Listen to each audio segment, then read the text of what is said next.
विधानसभा निर्वाचन 2023 के अभ्यर्थियों की बैठक ऑब्जर्वर डॉक्टर संजय कोलते के नेतृत्व में रिटर्निंग अधिकारी अग्रिम कुमार, तहसीलदार मुन्नाड़, नायब तहसीलदार अग्रवाल मैडम की उपस्थिति में एसडीएम कार्यालय स्थित मीटिंग हॉल में संपन्न हुई। इस दौरान विधानसभा के अभ्यर्थियों को निर्वाचन प्रक्रिया के संबंध में विस्तार पूर्वक अधिकारियों द्वारा अवगत कराया गया और कहा कि किसी भी प्रकार की अवैध गतिविधियां होती हैं तो तुरंत रिटर्निंग अधिकारी को अवगत कराएं। सर, कुछ अपवाद को छोड़ दिया जाए तो कसरावत का मतदान हमेशा शांतिपूर्ण ही होता है। उसके बावजूद भी आज जो है ऑब्जर्वर्स ने सभी दोनों दलों को लेकर मीटिंग की थी और कुछ समझाइश दी, तो क्या कुछ था आज के एजेंडे? बेसिकली हमारी स्क्रूटनी के उपरांत जो लिस्ट ऑफ वैलिड कैंडिडेट्स होते हैं और विड्रॉल के पश्चात जो फाइनल लिस्ट ऑफ कैंडिडेट्स होते हैं, जो कि हमारी कसरावत विधानसभा के लिए 4 कैंडिडेट्स हैं, उनकी अनिवार्य रूप से भारत निर्वाचन आयोग के आदेशों के अनुपालन में एक मीटिंग ऑर्गेनाइज की जाती है, जो आज 3 तारीख को ऑर्गेनाइज की गई प्रेक्षक महोदय की अध्यक्षता में। इस मीटिंग में हम लोग मेनली बेसिक पॉइंट्स डिस्कस करते हैं, जो पूर्व में भी हमारे द्वारा कैंडिडेट की टीम के साथ डिस्कस किए जा चुके हैं, बट स्पेशली व्यय लेखा संबंधित जो पॉइंट्स होते हैं, क्योंकि हर कैंडिडेट जो विधानसभा के लिए चुनाव लड़ते हैं उनकी 40 लाख की एक्सपेंडिचर लिमिट होती है जो ब्रीच नहीं कर सकते हैं। तो उनका व्यय लेखा रजिस्टर जिस दिनांक को वो नॉमिनेशन फाइल करते हैं उस दिनांक से संधारित होता है। तो उसके रेफरेंस में आज डिटेल में उनको इंस्ट्रक्शंस दिए गए, वो व्यय लेखा रजिस्टर कैसे मेंटेन करना है, एंड उसमें अगर उनके कोई डाउट्स है तो वो क्लियर किए गए। फिर सबसे इम्पॉर्टेंट पॉइंट है कि पूरे प्रदेश में 9 अक्टूबर से आदर्श आचार संहिता लागू हो चुकी है, जिसका पालन कड़ाई से कराया जा रहा है। उसके कुछ विशेष पॉइंट्स थे जिनको आज और क्लियर करके सभी कैंडिडेट्स और उनकी टीम्स को क्लियर किया गया है। इससे यह भी फ़ायदा होता है कि कैंडिडेट्स के जो नीचे बूथ लेवल के वर्कर्स और जो उनका सपोर्टिंग अमला है उन तक भी ये मैसेज पहुंच जाए, इस बात की विशेष ध्यान रखकर आज ये पॉइंट्स इनको क्लियर किए गए हैं। फिर पूरे प्रचार प्रसार से संबंधित जितने भी पॉइंट्स होते हैं, जैसे कि अनुमतियां होती हैं और जो हमारा सिंगल विंडो सिस्टम बनाया गया है परमिशंस और डिफरेंट टाइप के परमिट्स के लिए, उसकी भी जानकारी दी गई।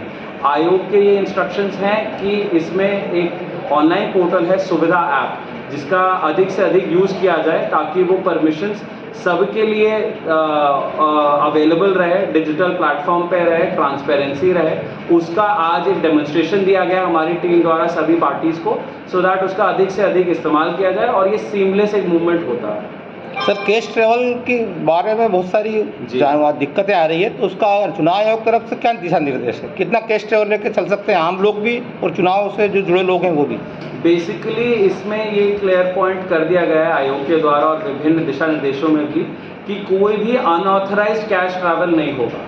अगर कोई भी कैश का मूवमेंट हो रहा है या मटेरियल का मूवमेंट हो रहा है, उसके प्रॉपर बिल वाउचर होने चाहिए, उसका एक रीजनिंग होना चाहिए कि वो मूवमेंट क्यों हो रहा है, और 50,000 रुपीज़ के ऊपर अगर लिमिट का कोई अनऑथराइज कैश मूवमेंट है तो उसको जब्त कर लिया जाता है एसएसटी टीम द्वारा।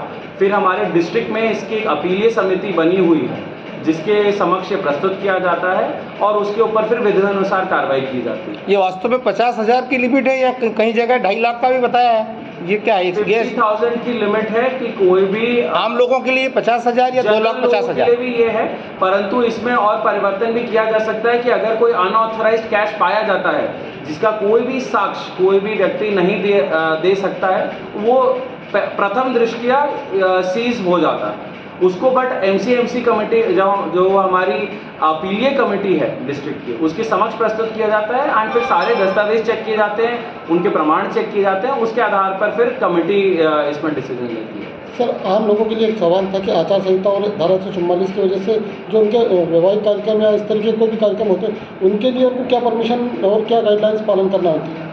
जैसा कि आप सभी को विदित है कि धारा 144 का ऑर्डर कलेक्टर सर द्वारा पारित किया गया है और विभिन्न तरीके के हमारे आदेश जो कि हमारे ध्वनि विस्तार के इंस्ट्रूमेंट्स होते हैं उनके लिए भी पारित किए गए हैं, वो सभी लागू होते हैं और उनके अनुपालन में ही अनुमति सक्षम अधिकारी से प्राप्त करनी होती है। तो कसरावत विधानसभा क्षेत्र के लिए रिटर्निंग ऑफिसर हैं, तो उनकी परमिशंस हमारे ऑफिस में लगाई जानी होती है, जो हम पुलिस विभाग के अभिमत के आधार पर फिर फाइनली देते हैं। अभी कई सारे जो कार्यक्रम ऑलरेडी हुए हैं उसकी परमिशन हमारे कार्यालय को प्राप्त हुई थी, जिसके बेसिस पे सशर्त अनुमति उनको प्रदान की गई थी। सर, जैसे धर्म के कसरावत से जाकिर खान की रिपोर्ट।